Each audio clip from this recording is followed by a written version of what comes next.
Okay, visible है? Okay, now next question जो है, next question is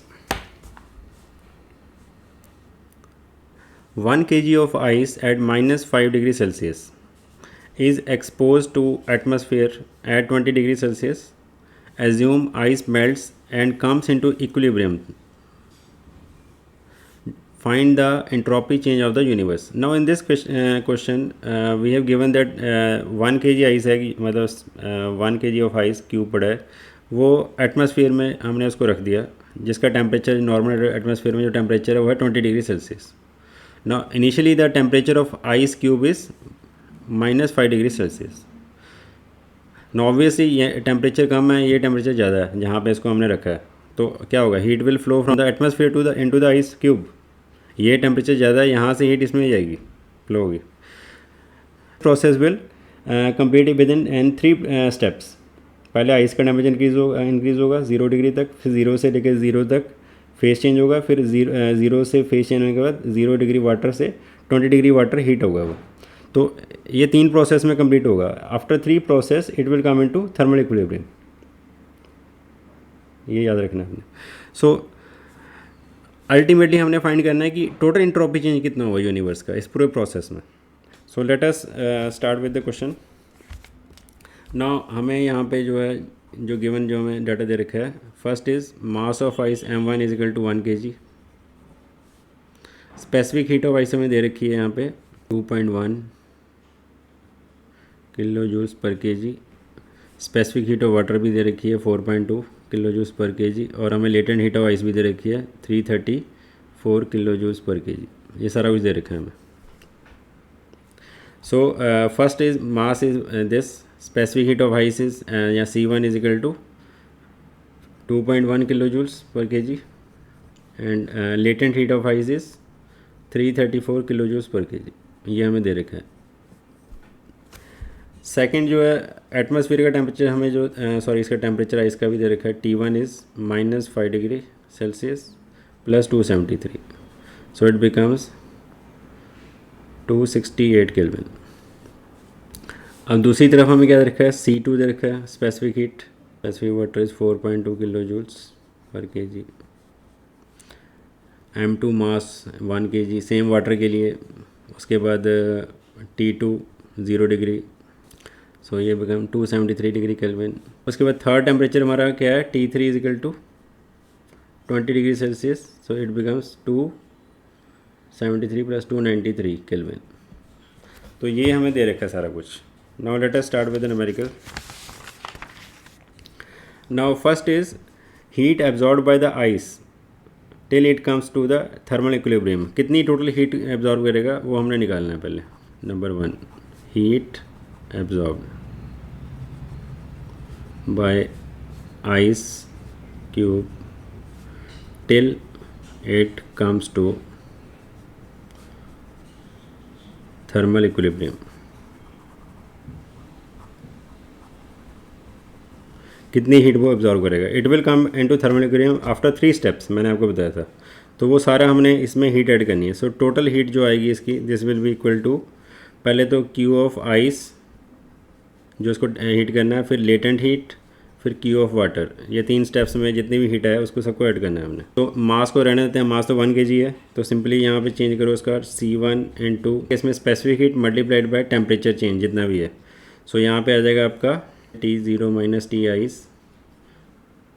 plus latent heat 334 kilo joules plus water C of water या C2 into T3 minus T2 यहाँ पे आएगा. ना स्पेसिफिक हीट फर्स्ट केस में है 2.1 इंटू टेम्परेचर फाइनल कितना है, इनिशियल टेम्परेचर माइनस या 268 273, तो यहाँ पे आएगा 273 माइनस 268 प्लस लेटेंट हीट 334, ये वाले क्यूट ये लेटेंट हीट वाला ये आ गया, प्लस वाटर की स्पेसिफिक हीट है 4.2. सो सेकंड आ गया आपका latent heat of water multiplied by water का फाइनल टेम्परेचर है 2 मतलब कि 293, तो 293 माइनस इनिशियल टेम्परेचर था उसका 0 डिग्री या 273. तो ये सारी वैल्यू जो है सब्स्टिट्यूट करो तो टोटल हीट हमारी जो आ जाएगी it will equal to 429 kilo joules. So this much heat will be you can say absorbed from the surroundings. समझ आ रहा है. आइस जो है हीट रिसीव कर रही है, एटमॉस्फेयर लूज़ कर रहा है, तो एटमॉस्फेयर लूज़ कर रहा है मतलब उसकी इंट्रॉपी नेगेटिव होगी, आइस की जो है पॉजिटिव होगी. Entropy of surroundings it is equal to minus Q over T a initial temperature जो भी है उसका एटमॉस्फेयर का. So this is minus Q हमने निकाल लिया. टेम्परेचर कितना है टोटल, उसने कितना हीट लूज़ किया है वो है 429. So minus 429 kilo joules over temperature कितना था, किस टेम्परेचर पे उसने लूज़ किया है वो है 293, ये वाला जो उसका एम्बिएंट टेम्परेचर था एटमॉस्फेयर का. सो 293 केल्विन. तो इतनी इंट्रॉपी जो है उसने लूज़ की एटमॉस्फेयर ने, कितने की, -1.46 1.46 किलो जूल्स केल्विन. इतनी इंट्रॉपी जो है लूज़ की है. अब सेकंड केस में इंट्रॉपी गेन किसने की है, सिस्टम ने. So total entropy of the system you can say is equal to entropy of the ice m into C1 inverse of T2 by T1 plus latent heat by T of latent heat plus m into C2 inverse of T3 by T2. ये वाला formula हमने use करना है. तो यहाँ मास 1 kg इसको ignore कर देते हैं, तो सिंपली हम वैल्यू पुट करते हैं. So entropy of ice is equal to C1, first C1 है 2.1 इनवर्स ऑफ T2 सेम वैसे ही है जैसे हमने यहाँ पे लिया था. T2 इज़ 273 बाई 268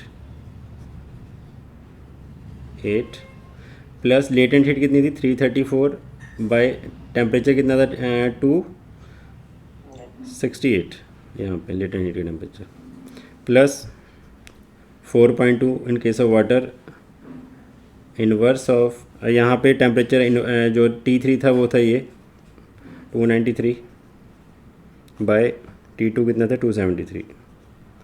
तो ये सारी वैल्यूज़ पुट करो तो यहाँ से तुम्हारा जो आइस की जो एंट्रोपी कितनी चेंज हुई है वो आई है 1.562 किलो जूल्स केल्विन. ये एक तरह से सिस्टम है ना आइस, जो आइस और उसका. तो अब यूनिवर्स की निकालो सेम उसी तरह से. सो टोटल चेंज उसको कहते हैं total entropy change for the universe. ये आपको तुम्हारा यूनिवर्स का जो है टोटल क्या होगी, this is equal to entropy change for the surroundings plus entropy change for the system या ice.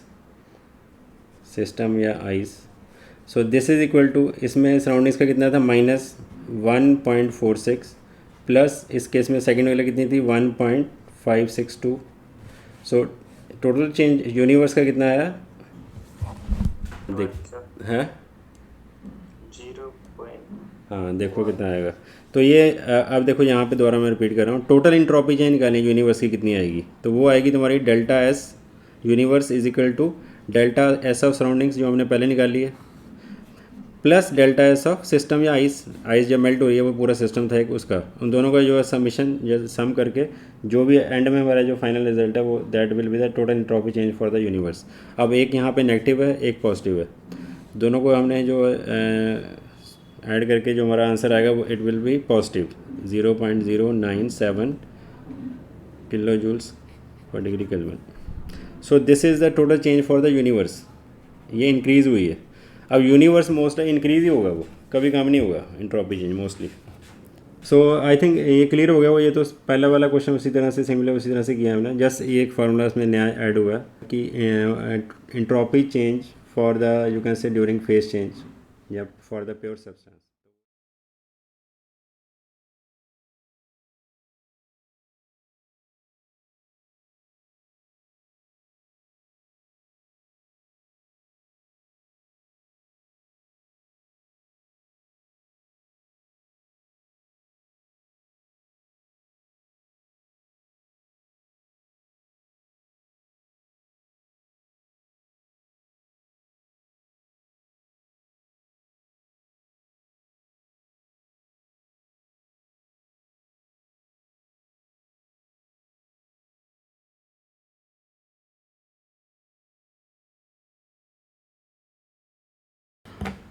Okay, now let us move on to next question.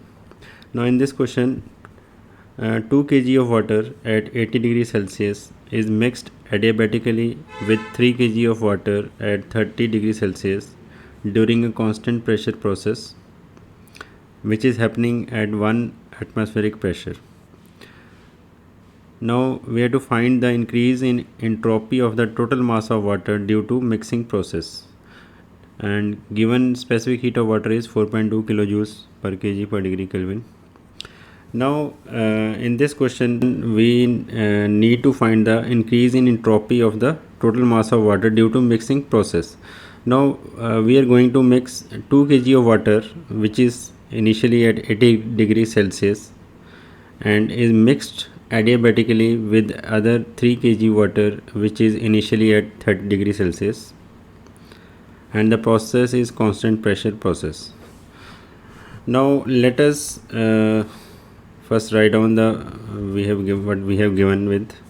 Now first, mass of water m1 is equal to 2 kg and T1 80 degrees Celsius, or it is 80 plus 273 is 353 degree Kelvin. Another mass of water is 3 kg water, T2 is 30 degrees Celsius, or you can say it is equal to 303 Kelvin. Moreover, we have also given specific heat. Specific heat of water is given 4.2 kilojoules per kg per degree Kelvin. Now let us assume that let T be the final temperature of the water after mixing when the system comes to thermal equilibrium.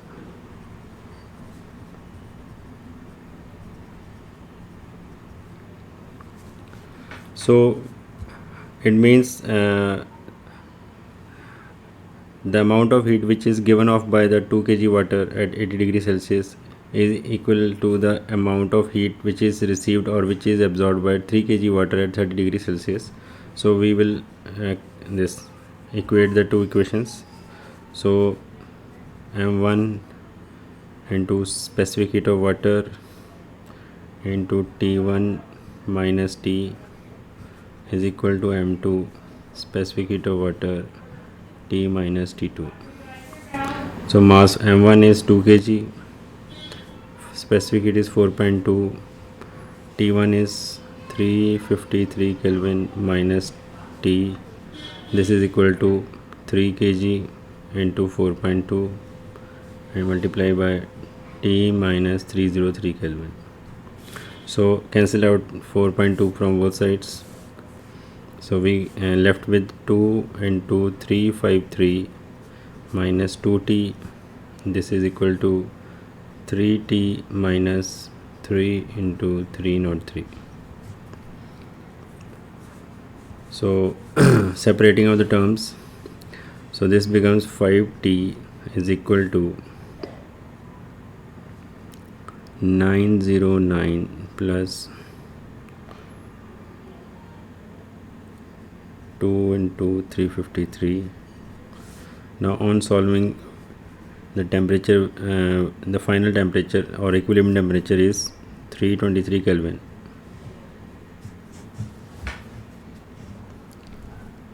Now first we need to find out the total change of entropy due to the mixing. So on solving this we can find out the values.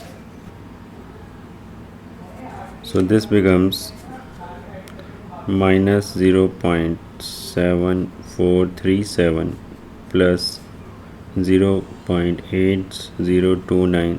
So total change in entropy is 0.0592 kilojoules per Kelvin. So this is the final answer. So thank you.